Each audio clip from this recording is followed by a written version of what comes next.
एक युवक ने लापरवाही से इंस्टेंट नूडल्स के बचे हुए टुकड़े हवा में फेंके, जो सीधे जाकर बुलेट प्रूफ वैन में कई छेद कर गए। फिर उसने मसाले का पैकेट फेंका, जिससे एक हत्यारा जो उस पर घात लगाकर हमला करने वाला था वहीं रुक गया। बाकी हत्यारे एक साथ उस पर टूट पड़े, लेकिन कुछ को उसके प्लास्टिक फोर्क से चोट लगी और कुछ उसके हाथ में पकड़ी 100 डिग्री गर्म पानी की बोतल से झुलस गए। एक हत्यारे की किस्मत और भी बुरी थी। वो जैसे ही हमला करने को हुआ, उसके शरीर पर चिपके इंस्टेंट नूडल्स की भयानक ऊर्जा से उड़ा चला गया। इन सब घटनाओं ने गाड़ी में बैठी महिला सीईओ को चौंका दिया। उसे कभी उम्मीद नहीं थी कि यह नाजुक सा दिखने वाला बॉडीगार्ड इतनी ताकत रखता है। दरअसल वो युवक एक ऐसा साधक था जो अमरलोक से धरती पर आया था। सिर्फ उंगलियां चटकाकर उसने 9 स्वर्गीय दिव्य ड्रैगन को बुलाया, जिसने देश की ओर आ रहे न्यूक्लियर मिसाइलों को पल भर में नष्ट कर दिया और अरबों लोगों की जान बचा ली। लेकिन उसे आराम करने का मौका भी नहीं मिला कि उसकी मां ने उसे एक और बड़ा काम सौंप दिया। युवक ने इससे इनकार किया, लेकिन उसकी मां ने तुरंत उसे धमकी दी, अगर उसने मना किया तो उसकी 1000 साल की कुंवारेपन की सजा तय है और उसकी शादी तय कर दी जाएगी। युवक परेशान हो गया, लेकिन फिर उसने अगला काम शुरू किया, एक कॉर्पोरेट कंपनी की महिला सीईओ की सुरक्षा करना, क्योंकि उस सीईओ की कंपनी आर्टिफिशियल इंटेलिजेंस पर रिसर्च कर रही थी, जो देश की वायु रक्षा के लिए बेहद अहम था। दुश्मन देश इस तकनीक को हासिल करने की कोशिश में थे, इसलिए युवक को उसकी सुरक्षा की जिम्मेदारी दी गई। लेकिन जब सीईओ ने उसे देखा तो उसे कमजोर समझकर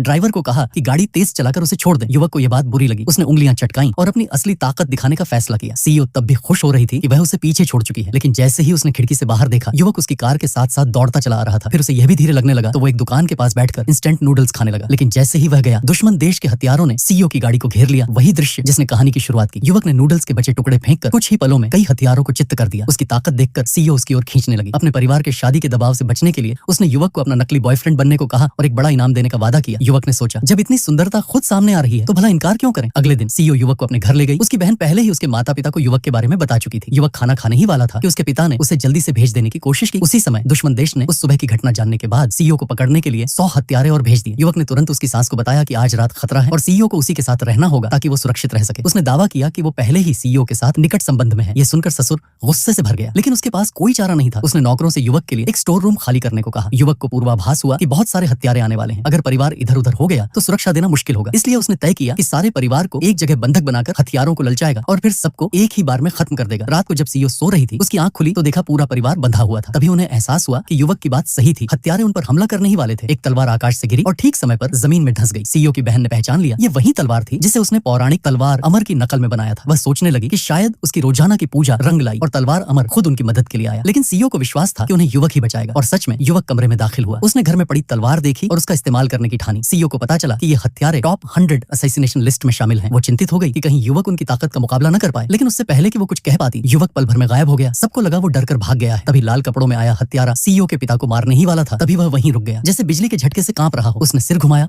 और देखा युवक ठीक उसके बगल में खड़ा है।